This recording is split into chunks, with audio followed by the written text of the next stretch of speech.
बहुत आगे बढ़ेगा। तब मैंने देखा था कि वो छात्र आंदोलन की शुरुआत कैसे हुई थी। जब मैं छात्र था तो होता क्या था कि भूमिगत पत्रिका निकलने लगी थी।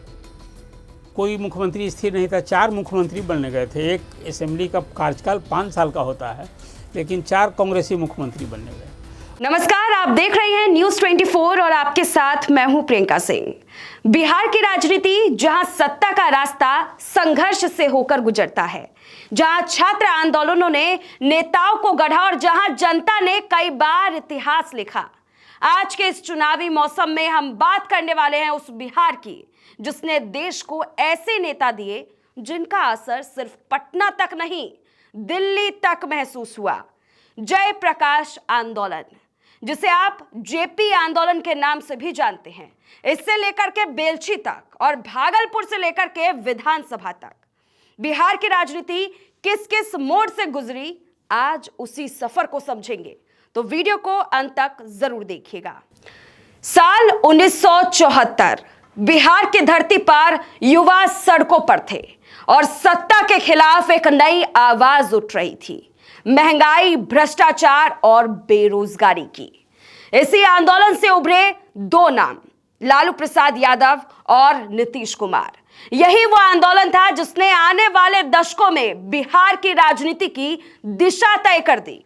इस आंदोलन को करीब से देखने वाले वरिष्ठ पत्रकार मणिकांत ठाकुर बताते हैं कि उस दौर का गुस्सा सिर्फ कॉलेजों में नहीं, हर गली में महसूस होता था। देखिए, 74 का जो आंदोलन है उसके बारे में वो क्यों शुरू हुआ, वजह क्या थी, इन तमाम बातों को लेके कई तरह के भ्रामक तथ्य भी हैं जो लोगों को सही पता नहीं चलता है। आप समझ सकते हैं कि उस समय में मैं यूनिवर्सिटी से निकल के आया था, पत्रकारिता में मेरा प्रवेश हुआ था, और तब मैंने देखा था कि वो छात्र आंदोलन की शुरुआत कैसे हुई थी।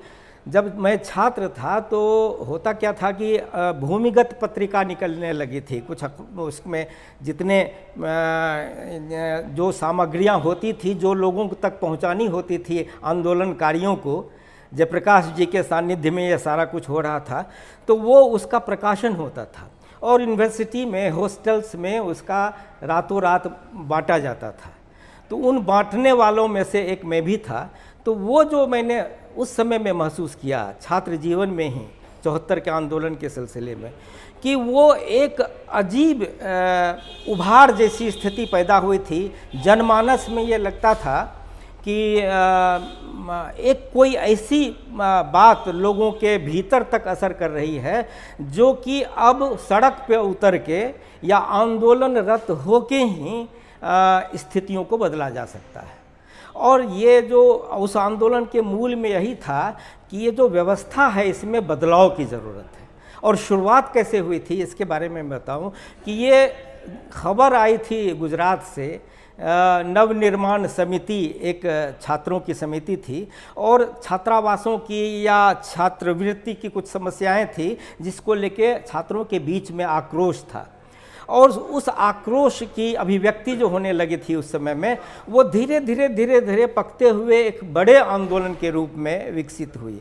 और बड़ा आंदोलन इसलिए बना कि इसमें कई मुद्दे शामिल हो गए। मुद्दे थे महंगाई के, मुद्दे थे भ्रष्टाचार के, मुद्दे थे कि लोगों की जितनी बुनियादी ज़रूरतें हैं उस पर जो सरकार का ध्यान नहीं है उस तरह से कि लोगों का जीवन स्तर सुधरे, लोगों की जो समस्याएं हैं, जो ज़मीन पर जो लोग महसूस कर रहे हैं उस पर सरकार का जो ध्यान नहीं जा रहा था। तो वही कारण बना मूल रूप से, आप कह सकते हैं संक्षेप में, कि भ्रष्टाचार, महंगाई, घूसखोरी जो दफ्तरों में, ये सारा कुछ बन गया था उस मुद्दा।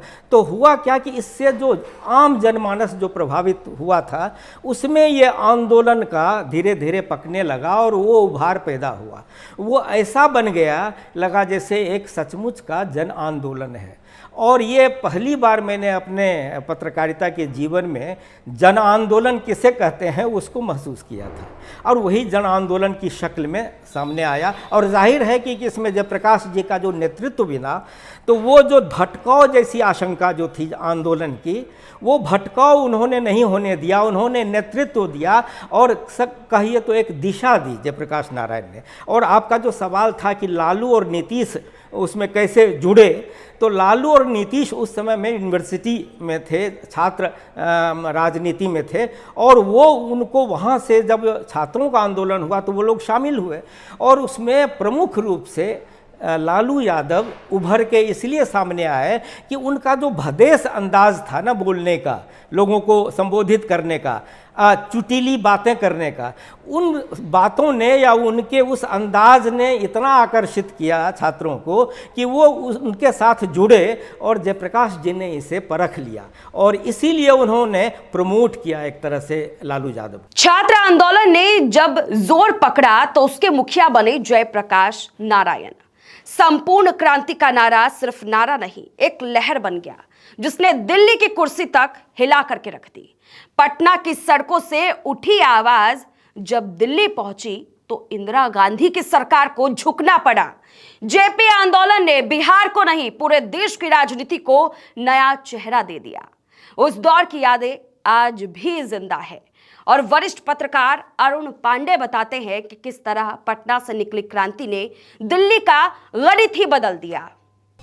कि जब आंदोलन हुआ, जेपी ने अगुवाई की, हमने गांधी मैदान की वो मीटिंग को देखी थी, ऐतिहासिक मीटिंग थी।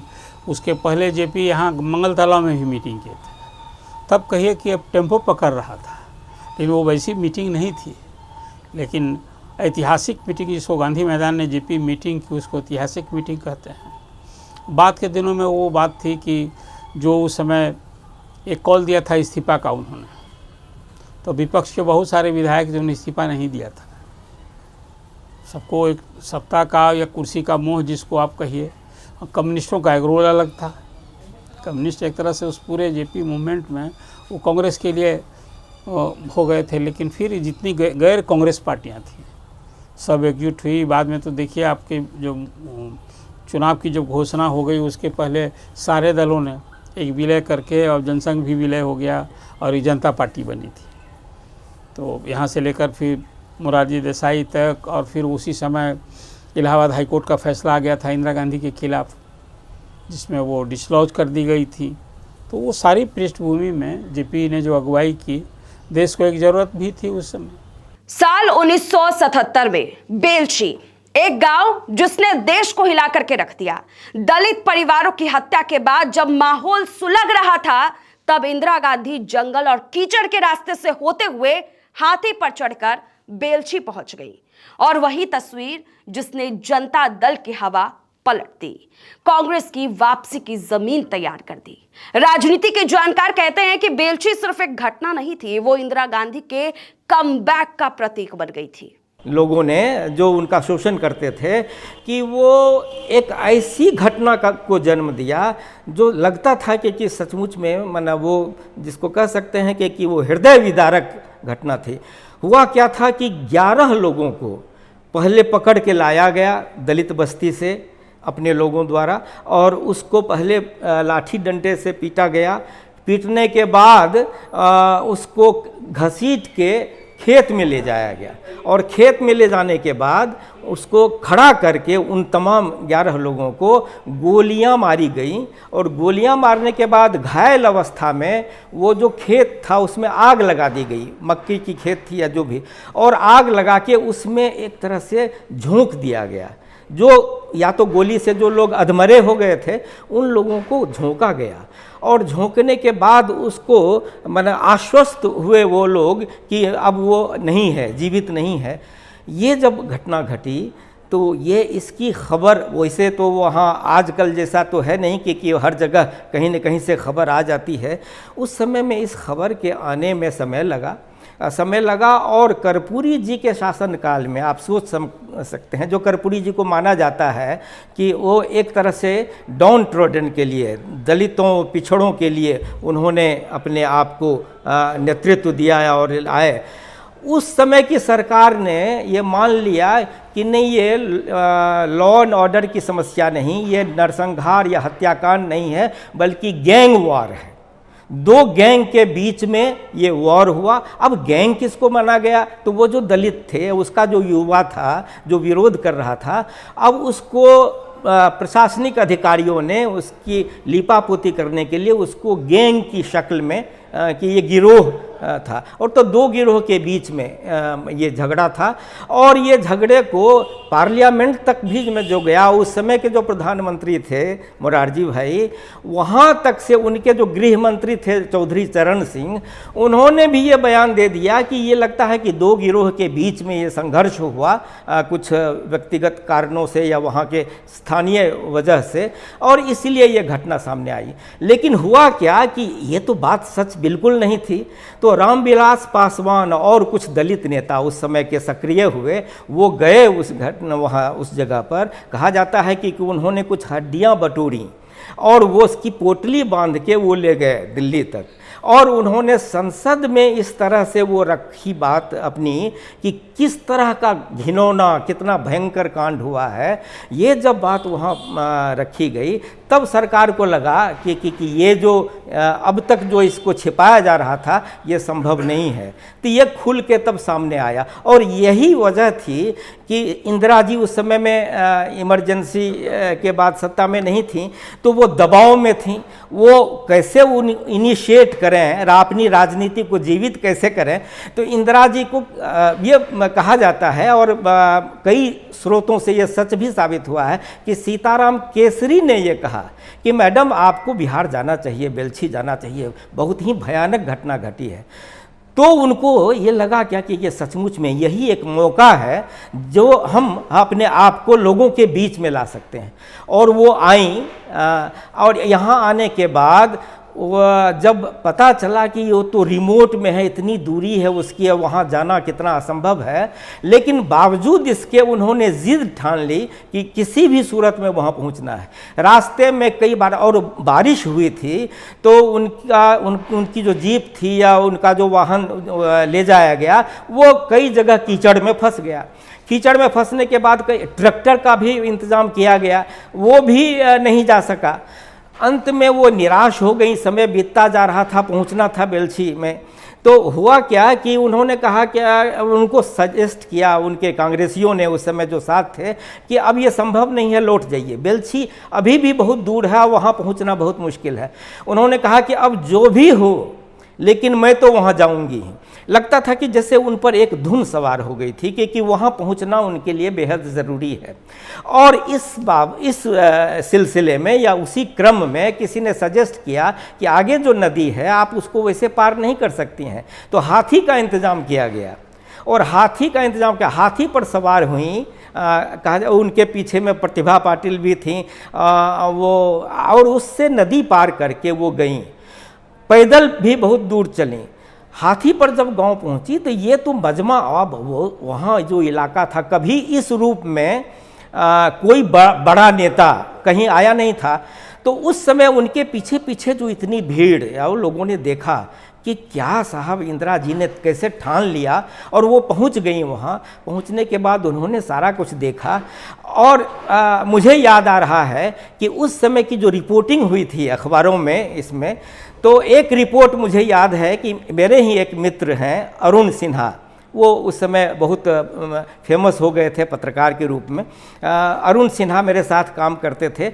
वही उन्होंने ही उस समय में यहाँ की एक पत्रिका निकलती थी समाजवादियों की और जेपी के शिष्यों की, और किशन पटनायक के संपादकत्व में सामयिक वार्ता नाम से पत्रिका निकलती थी। और वो बड़ा ही एक रोचक शीर्षक आया था उस पत्रिका में। उसमें लिखा था कि नकवा देखी रे। तो नकवा देखी रे यहाँ बिहार की भाषा में ये है कि देखो देखो कि नाक इनकी कितनी सुंदर है। तो इंदिरा जी तो प्रियदर्शिनी थी ही, और उनके उस रूप को गांव में जाते हुए, हाथी पर चढ़ते हुए उस तरह जो देखा लोगों ने, तो महिलाएं जो थी वो देख के अचंभित थी, चकित थी।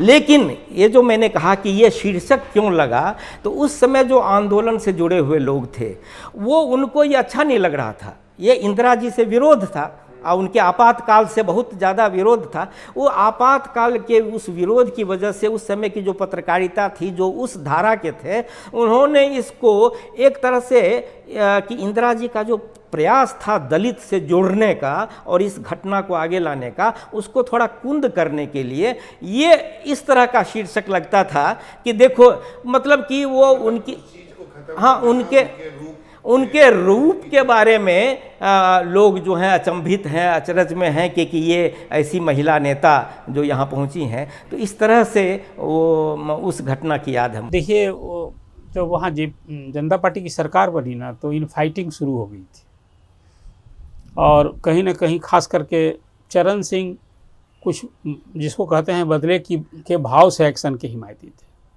तो इंदिरा गांधी की गिरफ्तारी कहिए, वो सब एक्शन हुआ था।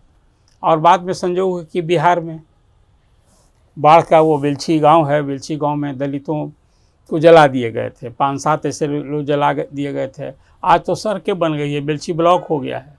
उस समय वहाँ पहुँचना कठिन था और वो फरवरी मार्च का शायद महीना रहा होगा। तो इंदिरा जी हाथी पर चढ़ कर गई थी। और निश्चित रूप से ये तो मानना होगा कि एक इंदिरा गांधी का भी करिश्माई व्यक्तित्व था और जब भी वो पावर में रही तो बहुत सारा साहसिक निर्णय ली थी, जिसमें बैंक का राष्ट्रीयकरण था, कई सब कुछ की थी। तो इंदिरा जी ने यहाँ बेलछी के बाद नेचुरल है कि तब की सरकार बैक पर हो गई, इस मुद्दे को राष्ट्रीय नहीं अंतर्राष्ट्रीय मुद्दा बना था। उसके बाद तो बिहार फिर कहीं काला अध्याय रहा नरसंहार का, लेकिन बेलछी का भी नरसंहार ही था। तो इंदिरा जी ने उसको वहाँ विजिट किया। बाद के दिन में फिर तो यहाँ तक कि सीताराम केसरी भी बेलछी गए थे, लेकिन वो इम्पैक्ट नहीं था। लेकिन इंदिरा जी ये बेलछी की यात्रा के बाद तो समझिए कि कांग्रेस का पुनर्जीवन हो गया। 1980 का दशक, जब कांग्रेस की पकड़ बिहार में कमजोर होने लगी, एक के बाद एक मुख्यमंत्री बदले गए, लेकिन स्थिरता कभी नहीं आई।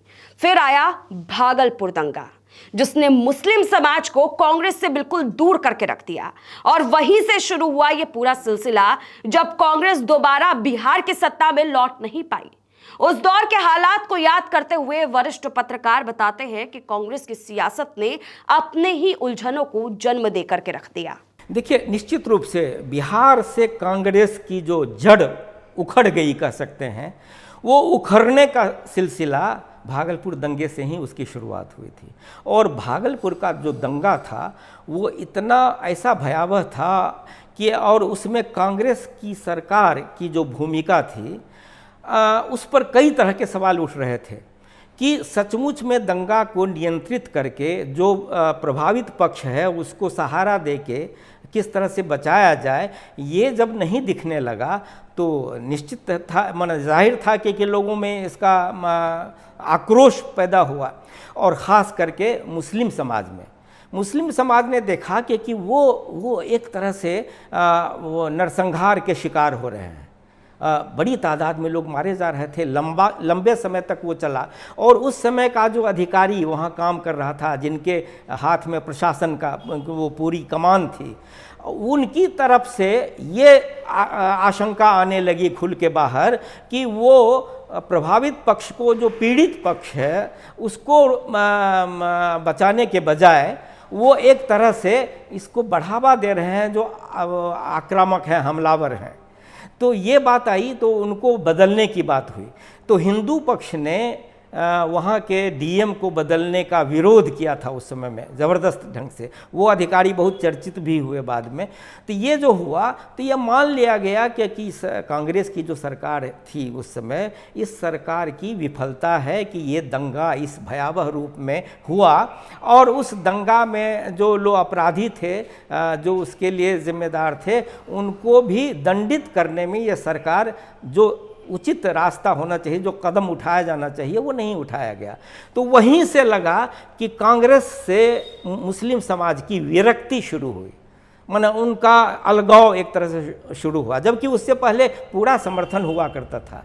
तो मुझे लगता है कि उस घटना के बाद ये हुआ, और तब प्रयोग के रूप में कि अब कैसे इसको डैमेज कंट्रोल किया जाए, इसकी भरपाई की जाए, तो उसमें मुख्यमंत्री को बदलना शुरू किया। उसके बाद जो सारे के सारे माना जाता है कि सवर्ण समूह के जो मुख्यमंत्री ही हुए उस काल में, और वो लगातार उनको बदला गया। इसलिए बदला गया कि किसी तरह से वहाँ जो कांग्रेस की ज़मीन बिहार में थी वो कायम रह जाए और डैमेज कंट्रोल हो सके। तो इस प्रयोग में कई मुख्यमंत्रियों को बदला गया। देखिए वही दौर था भागलपुर दंगा के समय, जो 89 का वो मामला था, 85 से 90 का। कोई मुख्यमंत्री स्थिर नहीं था, 4 मुख्यमंत्री बनने गए थे। एक असेंबली का कार्यकाल 5 साल का होता है, लेकिन 4 कांग्रेसी मुख्यमंत्री बनने गए, और वही कांग्रेस शासन का अंत हो गया। भागलपुर दंगा कोई आज़ादी के बाद सबसे अधिक दिन तक चलने वाला दंगा था, और सत्येंद्र बाबू तब चीफ मिनिस्टर थे, उन्हीं के कार्यकाल में दंगा हुआ था। और कांग्रेस के नेताओं के बीच की इन फाइटिंग थी। वहाँ शिवचंद झा भी थे, तो वहाँ भागवत झा आज़ाद भी थे। तो एक तो वहाँ के भागलपुर के ज़िले के जो कांग्रेसी नेताओं के द्वंद्व, आपस के झगड़े, एक तो वो कारण हुआ। और ये बात मैं मानता हूँ कि तत्कालीन सरकार जो कांग्रेस की सरकार है, निश्चित रूप से उसकी विफलता रही। और उसके बाद वो भागलपुर ही दंगा था, इसके बाद पूरे देश में मुसलमान कांग्रेस से विमुख हो गए। उसकी टीस आज भी आपने देखा होगी, प्रधानमंत्री अभी बिहार के चुनावी दौरे पर जब आए हैं तो वो भागलपुर दंगा की याद कराते हैं कि किस तरह से मुसलमानों ने गुड बाय किया। हाँ, अब इधर पिछले 2-3 चुनावों से जो तेलंगाना में पार्टी पावर में आई, कर्नाटक में कांग्रेस को सत्ता मिली, तब लगा कि कांग्रेस के तरफ मुसलमान मुखातिब हुए हैं। लेकिन वो दौर था भागलपुर दंगा के बाद कि फिर कांग्रेस लौटी नहीं। फिर भी बाद में उस दंगा के बाद लालू प्रसाद चीफ मिनिस्टर हुए और कांग्रेस द्वंद्व में रही। सीताराम केसरी उस समय बैकवर्ड फॉरवर्ड का कहिए, मंडल कमीशन का वो दौर था, तो सीताराम केसरी ने कांग्रेस को समर्थन देने का एक स्टैंड लिया। बाद में तो केसरी जी कहा करते थे मेरी बात कि भाई हमने तो समर्थन दिया था, अब तो पूरी कांग्रेस बैठ गई लालू यादव की गोद में, जो सभी कांग्रेसी विधायक मंत्री हो गए थे। तो कांग्रेस तो फिर उसके बाद राजद की पिछलगू पार्टी हो गई, और आज की तारीख में है कि पूरी उसकी राजनीति, उसका भविष्य सब कुछ राजद पर। राजद तय करता है कि कांग्रेस लोकसभा की कितनी सीट लड़ेगी और विधानसभा की कितनी सीट लड़ेगी। तो अब उसके बाद फिर कांग्रेस की वापसी कहाँ सवाल उठता। तो ये थी बिहार की वो कहानी जिसने आंदोलन से लेकर सत्ता तक का हर मोड़ देखा। वही बिहार आज एक बार फिर से चुनावी जंग के बीच, लेकिन सवाल वही है, क्या इतिहास खुद को दोहराएगा? क्या नया बिहार पुराने सबक से कुछ सीखेगा? फिलहाल इस खास रिपोर्ट में बस इतना ही। आगे के तमाम अपडेट्स के लिए बने रहिए हमारे साथ और देखते रहिए News 24।